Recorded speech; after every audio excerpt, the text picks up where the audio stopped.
I'd like to say welcome, ladies and gentlemen, to the Tony Hollis Live Talk Show Testify. Just want to just come real quick and just give some announcements. First of all, I'd like to say hopefully everyone is getting out to exercise their civic duty by going out to vote. Voting, early voting, as I understand, this is the last week of it. So if you have not voted, you want to make time this week to get out to exercise your civic duty to cast your vote for your preferred candidate. We're going to be, today I was going to run a show as to the incident that happened down at the water company, but I've been speaking with another person and there's some um, information, if you will, that have came into light. And so I'm gonna put the brakes on that for now. But of course, I said I was coming on today. That was supposed to be the topic that I was going to talk about.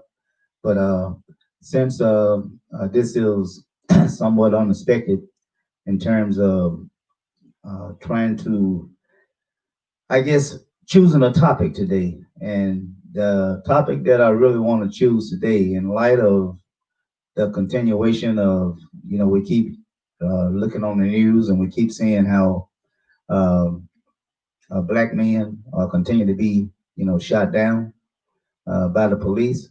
And so we're just going to just use this segment today to just talk about um, how black men, black boys as well, I mean, what do they need to do to keep themselves safe when they have encounters with law enforcement? But just want to set your mind right now. Excuse me, we do have a virtual, somewhat of a town hall, if you will, that I'm trying to uh, put in place uh, for you, of course, to speak for your candidate.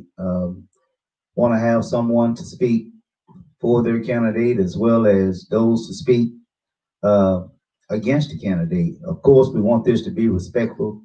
I think we had a situation to where um, I had to jump in and reiterate that we just like for you to be respectful. I don't think that's too much to ask. It's no different than if you invite someone to your home, then you want to treat them with the utmost respect and show them the great of hospitality. I think that's um, uh, that's that's only right, Okay, but so much for that. Uh, but anyway, but as we get started with the show, how you doing, Miss Turner? Uh, as we get started with the show, I just want to run this video for you, this quick video, just to set your mind. Now, this is not the latest video. Many of you might know that there was a shooting, police shooting. I think it was just a few days ago, or what have you. It might have been a little less, but a young man who was shot down, 27 years old. I think it was in Philadelphia. Shot down. They said that he sort of threatened a police officer with a knife. But the video that I want to show you right now, this is a gentleman, black man, who came to the assistance of trying to help uh, a lady uh, who he saw that was about to be assaulted or she was being assaulted. And so he intervened. Police came, and when they showed up, well, you know, um, I guess first thing that was on his mind, where you have a black individual, then you have some white individuals on this side, and I think it's fair to say, in his mind, the black guy must have been doing something wrong. So one thing led to another to where the young man was tased and then shot. But let me run this video for you just real quickly, okay? Just real quickly. Let's find it right now. Okay.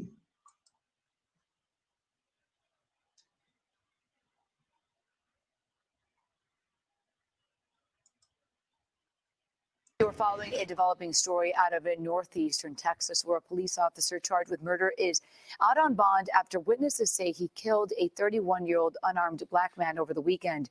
The decision to use deadly force is now under investigation. CBS 4's Naomi Ruckham reports. Say his name, Jonathan Price! Neighbors lined the streets with tributes last night in memory of Jonathan Price, a 31-year-old unarmed black man allegedly shot and killed by police over the weekend. I came up here and seen my son laying there, fighting for his life.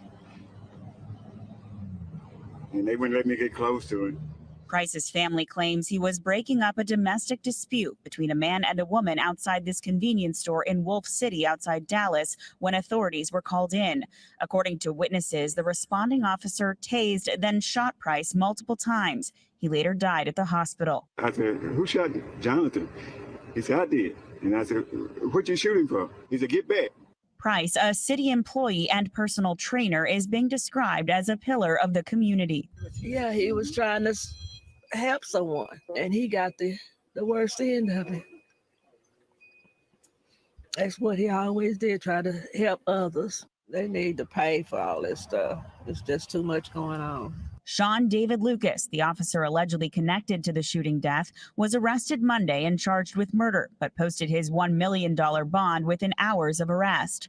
Lucas's ultimate decision to use deadly force is now under investigation by the Texas Rangers. Naomi Ruckham, CBS News. Well, of course, that was in Texas. What a sad ordeal, the way it ended. Young black man coming to assistance of someone who he thought that was in harm's way, and for that he lost his life. And so, just want to show the seriousness of that. And most of the time is, to where you have a white person that called the police on a black person. In most cases, it's a man. Whether it's, we don't saw where, driving to where there's profiling, to where black individuals, black young men is being pulled over at a high proportionate rate as any other race, and so a lot of time those cases don't turn out right. We've seen young men who shopping or what have you, to where the police is called on. Just as of late, jogging, the police is called on. And so, and also actually what happened to myself, of course, I was going to show that video tonight, but unfortunately, I have to hold back on it because we're working on something else, and that video may come in handy. But anyway, I wanted to show that to you all, and of course, we wanted to talk about some things. How you doing there, Brother Daniel? We wanted to talk about some things in regards to, what can we teach our young sons, our nephews, our grandsons? What more can we do to keep our young men safe as they is being mobile throughout the community or traveling over the highways? It's just sad that we have to have these discussions to try to, keep our kids safe, as well as the adults keeping themselves safe. But anyway, we wanted to try to cover some just 3 little topics right quick. We wanted to cover those topics, and after that, we're going to call it tonight because, like I say, this is a unannounced broadcast for the topic on police. But one of the things that definitely has to happen, we talk so much about police and community relations, community and police relations, or should I say police and community relations. That is pretty much key to fighting crime in itself. There has to be some trust from the community of police, and the police have to feel like they're appreciated when they go off into the various communities trying to protect and serve. So as I indicated, it's kind of got to be shared responsibility for its trust on both sides. Um, we call the police, when they get there, we must respect them. We must welcome their presence, as well as the police when they go into a lot of these communities. They have to kill that notion that the people don't want them there. So why even bother to try to protect them? It's on both sides. So that's why it's very important that we have police and community relation. That is going to have to start with the mayor. He has the power to create, if you will, a task force right today, if he wanted to, a police community task force. And what that task force would do, they would go out in the community of seeking information, showing themselves friendly, speaking to the community. That's the first thing that need to happen. Police need to begin to be more engaged with the community when they go out, um, speaking to the people that they have been given a privilege uh, to protect and serve. Uh, and so we really would like to see that the mayor put in place some kind of task force to where police and community relation uh, it can begin to have a positive impact in protecting and serving. Um, I think that's a good thing. I don't think it's asking too much. In fact, I think it'll help solve crime because now the community they see the police as friends instead of seeing them as an enemy, someone that's trying to hurt them. Okay, uh, and so that's pretty much uh, me laying the groundwork, if you will, for us on police and community relation. And so I got some comment over here. I think I get two comments. I want to run through that right quick before I go to the next topic. I just want to say to you all before I go to it's not the three topics, and this is the first one here. And so if there's any thing that you like to comments you like to make as it relates to police and community relation, please jump in. But let's go over here. I don't know if this is a statement or if this is a question. Um, uh, we got uh, we got Mr. Daniels, Daniel Thomas. Um, he said, my son has been pulled over twice by two different officers for having his black male friends in the car. And they outright told him the reason they pulled him over was a white boy and a black boy out at dog looked suspicious. And so I don't know exactly why the officer would pull um, over the vehicle, considering, it's just, I don't see anything uncommon with that. Boy, as a black young man and a white young man who's riding together. And so I don't know what was the cause of that. What would be the probable cause for them to pull the car over? Mr. Daniels also have another a statement here. He got with society having that kind of mindset. How can we ever expect unity? So true. It's going to have to take both sides coming to the table, white and black, that is, sitting down, having a discussion. It started with a discussion, on race relation. And so hopefully if the community can come together, white community and the black community alike, that's a start, at least having a discussion, getting to know each other in order to try to address some of these issues as we see now, racial profiling. And so that is something that definitely need to take place.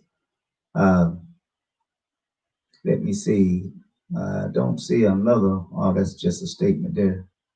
But anyway, is there anything else that we need to discuss? And like I say, you all, and so this is going to be somewhat strange for me just, not being prepared. I don't have a script, if you will, in terms of looking at that I can, refer to start talking about a lot of these discussions. But of course, Mississippi County, uh, it does have its share of problems in regards to police and community relation. So often I look on Facebook and I see some of you all, speaking on your experiences as to, when you come into contact with law enforcement officers. Many of you down at the court, you're going before the judge. Many of you feel like, you had dead end. You have no representation for the most part. Attorneys, they're real high nowadays. They cost money. Many of you feel like using a public defender don't really serve you much because you just don't have a whole lot of faith in something, I guess, that is free. And so, but anyway, when that is all you have, public defender, then, you have to trust that. All right. But never go in there speaking mean or ill of the very person who has the power to save you from being in prison. All right. So we still get to use common sense when we appointed a public defender as counsel. All right. Let me see. Before I go to look like Mr. Daniel have another question. I appreciate you, Mr. Daniels. If this just gonna be me and you alone tonight, then we're gonna get through this here because I think it's not so much having a tons of comments to come on, but those who have a concern about their community, about their family, then of course, you will take it upon your business to at least try to have a discussion about it. I think it's a healthy discussion. I think it's a needed discussion. And so we're just going to wait a little bit more longer to see if anyone else other than Mr. Daniels have any questions on this first topic here, police and community relations. All right. So let's put his, I don't know if this is a statement or if this was a question. There were no reason other than stated, no tickets written, just wanted to check them out. There you go. Again, that is a clear case of racial profiling. I mean, I don't know what else you can call it. I mean, you have white individuals and a black kid riding together. I don't know what's strange about that, but for some reason, the police officer saw need, it definitely wasn't probable cause, but saw need to pull over the vehicle. Hopefully, and I will say this is here down on the south end of the county. Hopefully, that community can come together. What has to happen, you all, when it comes to police and community relations is that, first of all, you all have to come together and meet. It don't have to be a whole lot of you. If it's no more than maybe 5 or 6 people for a start, which I think is a good number, because when you get a small number of people that's trying to create something for a benefit, it's always good to start with a low number because you don't have a whole lot of ideals overlapping each other. People cross-talk on each other, and some they always want their ideal to be up here over everybody else's. And so when you get a whole lot of people, 10, 15, 20 people that's trying to offer some type of resolution in this particular case as it relates to police and community relation, then you're gonna have that. Okay, you're gonna have that. And so hopefully you can south end of the county, that is. When I say south end, I'm talking about Luxor, going back, Osceola, Kaiser, Wilson, Jonah, back toward that way. For the most part, once you get past Osceola, I think everything at that point is pretty much ran by the county sheriff department.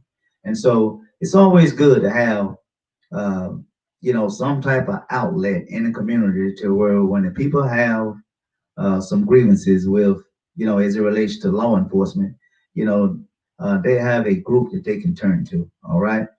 And so I think it's a good thing. So if there's no other questions on this topic, police and community relation, uh, we're going to move on to the next topic. Uh, thought I had another. No more right there. Okay, we're going to move to the next topic. The next topic is that, let's talk about de-escalation, and banning the chokehold. Let's talk about that when it comes to, de-escalating a situation, when the police is called out. Uh, just like the young man, the video that I showed you earlier, um, that was a case that when the police came out, I don't know if the police just looked at the black gentleman and um, just thought he was a threat. I don't know if it was just him, being in size or his physique, muscular, or just being black. I mean, I don't know. One thing I do know, the officer felt like uh, he was in harm's way for some apparent reason. Coming to the prison to where he encountered the black man. This is the case in Texas, you all. Um, he felt a need to, once he gave an order, I don't know what kind of command he gave to allow the black gentleman to comply, but it led to him being tased and then eventually shot and killed. And so officer must be trained how to de-escalate a situation when they're called out uh, on a particular call as it relates to whether it's to domestic violence or whether it's just, some non-violent calls where I feel like, that case don't have to end in death. And so, but that is, and so what is your thoughts when it comes to de-escalation? I mean, do you think that in some cases the police, they can, for example, there's a lot of profanity that is used. In most cases, when the police come out, there's profanity involved. There may be a case where uh, the key word that they always use is the F word. Let me see your effing hands, put your effing hands up. In most cases, if you're trying to ask them a question, they'll tell you shut the F up. And so when you get that type of conversation, communication going on, what have you, then 9 times out of 10, somebody gonna get offended. And so that's where, it escalate to the point to where someone done said something or someone done did something. And if that's the case, it could turn out to be, uh, in many cases, deadly for the person who's being detained. All right. And so chokeholds, of course, this is something that's going on across the country. They want to ban chokeholds for some apparent reason. An officer, no matter if there's 4 or 5 guys around, as we saw in George Floyd, particular case, and the young man, Eric Gardner, in New York, for some apparent reason, they always prefer to use more physical force than is necessary to subdue a man who's unarmed. And in many cases, when the chokehold is applied, that don't end well. Could end up where a person is being hospitalized, placed in a coma due to the fact, when you put a person in a chokehold, you cut off the blood flow and oxygen flow. We had a case right here in Blythe right now that's being litigated, which that case will be heard sometime in 21. Many of you know who I'm talking about. I'm talking about this poster right behind me here, Justice for Rayshawn Warren. My brother Johnny Wilkerson, no matter what post that he make, he always gonna remind us when he make his post, Justice for Rayshawn Warren.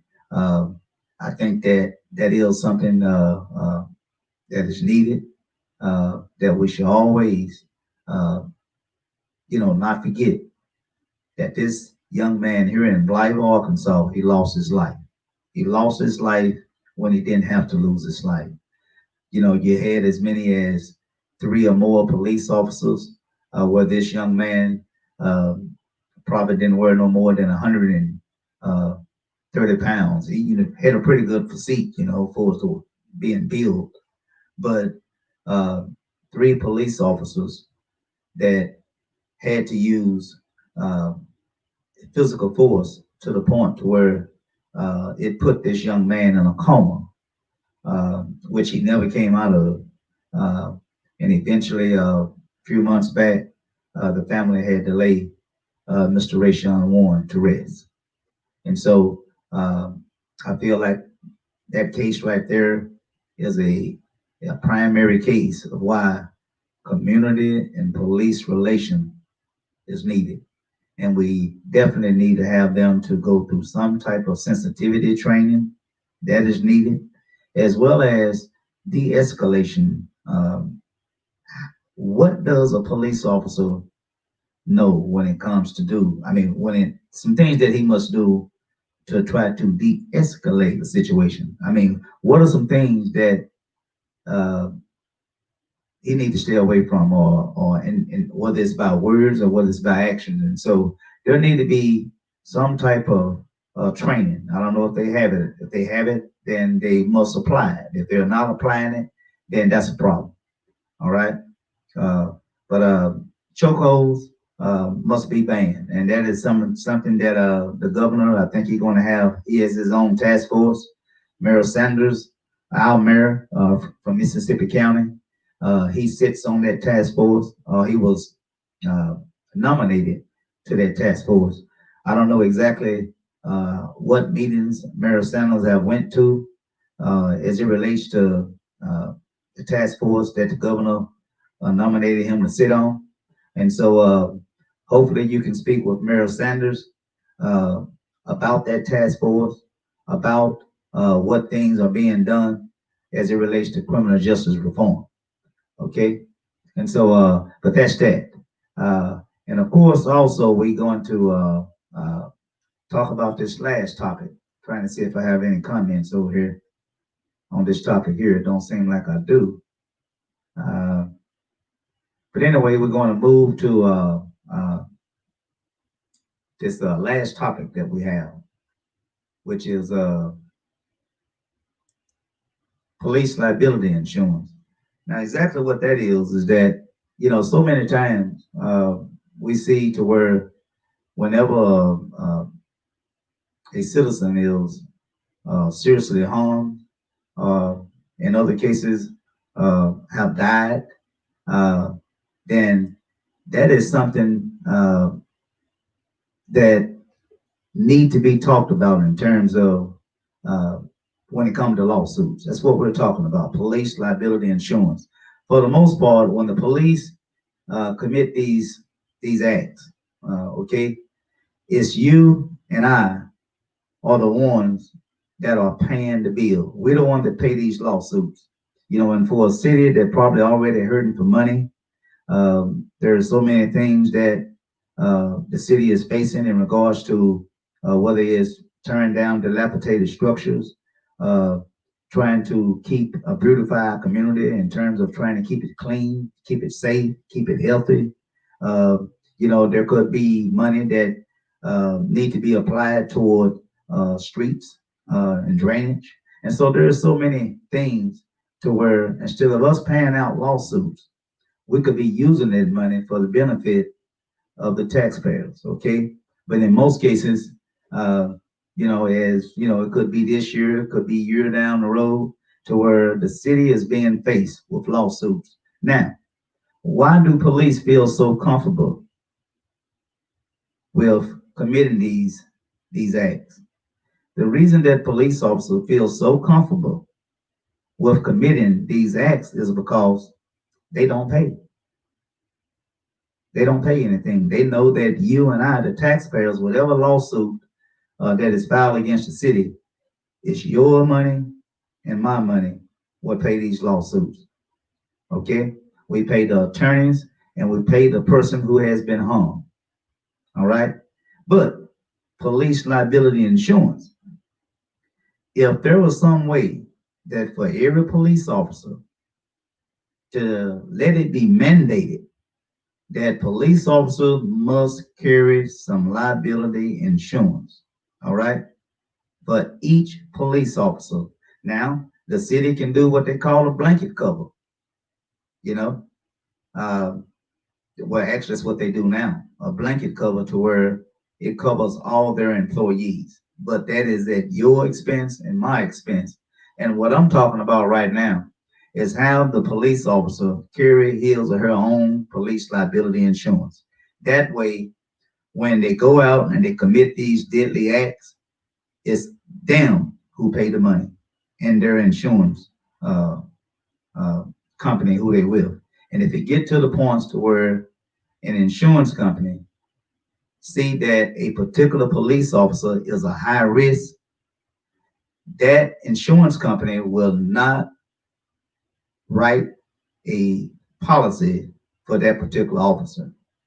And if that insurance company or that officer is not fortunate enough to where he can get some insurance company to write up him some liability insurance, then that in itself ought to be disqualification for any police officer who have a desire to work for any law enforcement agency here in Mississippi County.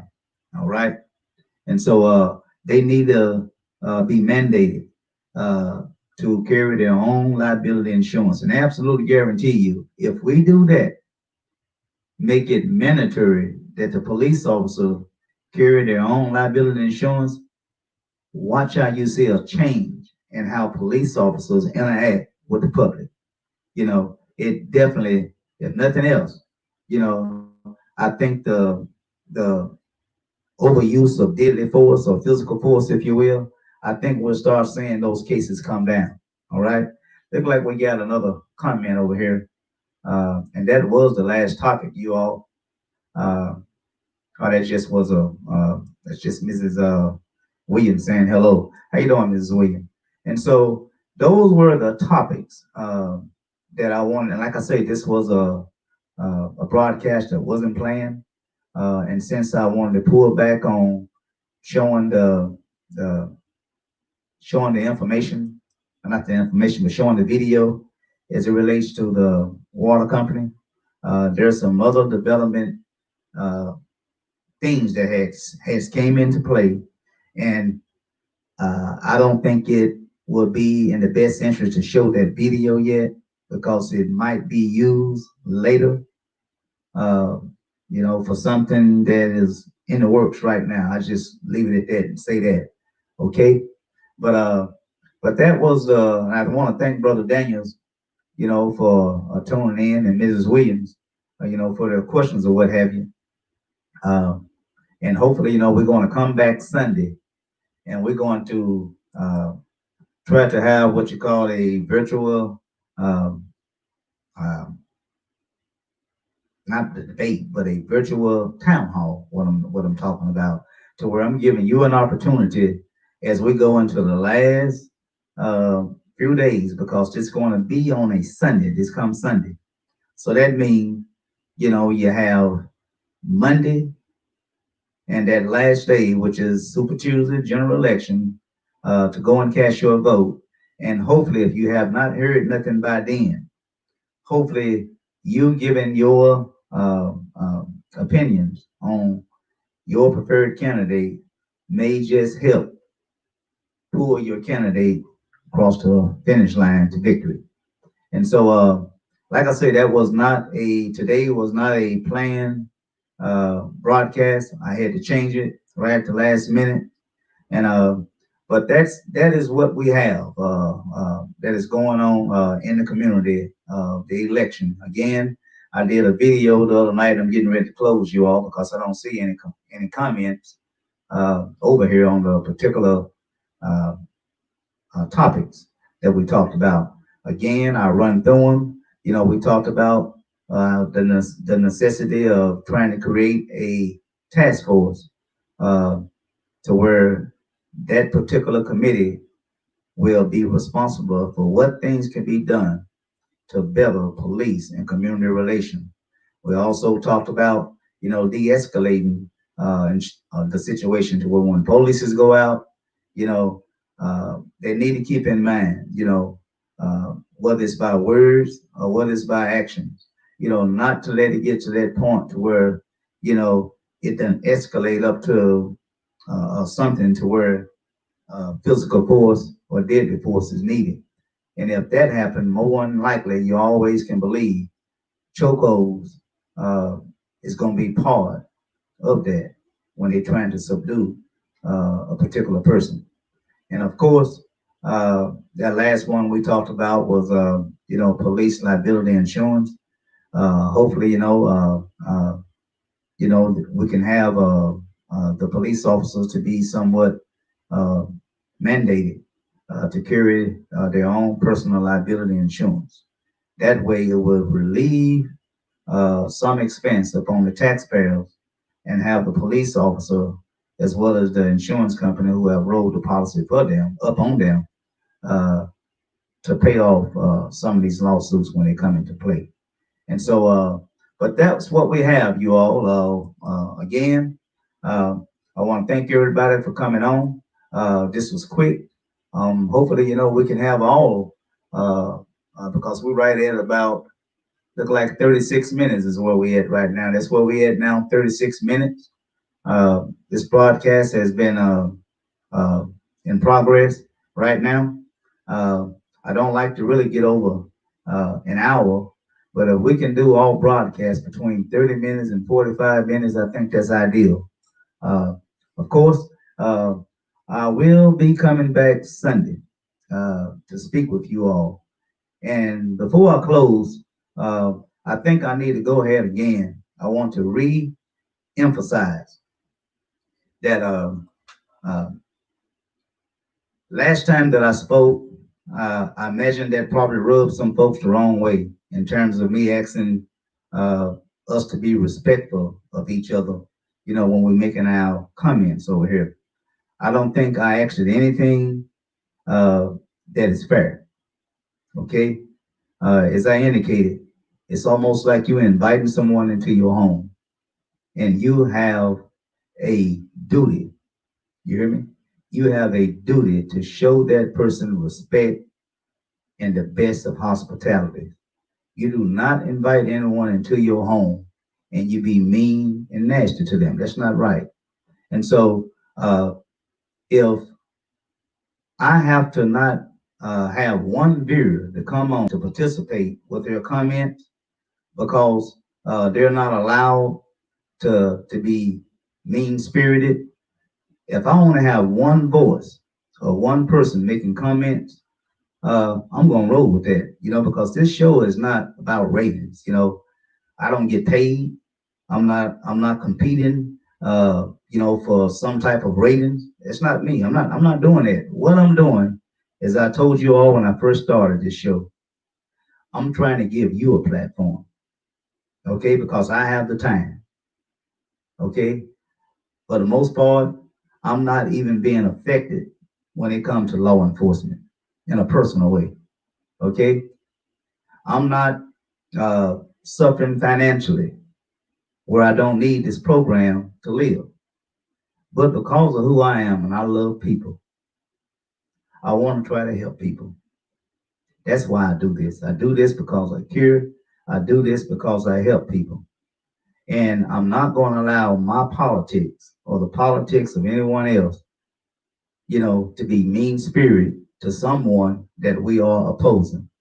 I can oppose you and yet be respectful to you. And that's what I'm going to do. Even if I don't have a desire to vote for you, even if I don't support your politics, I am not going to be mean and nasty to you. I'm going to respect you. And definitely if you come on this show, you can better believe I'm going to show you the utmost respect because that's who I am. So we're going to continue to run this platform. You can take advantage of it. If you feel like, this platform is not allowing you to do those things that you want to do in terms of being mean spirit, and somewhat messy and nasty, then correct. You made the right choice. I will say that you made the right choice not to tune in to this show anymore, because this show is about treating people right.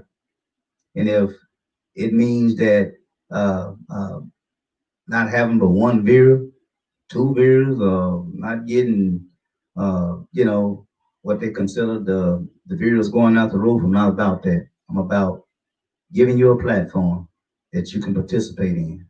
And in doing that, I'm going to be fair to you. So there's no other comments over here. Then we're going to go ahead and conclude this broadcast. We're right at 41 minutes, which is still good.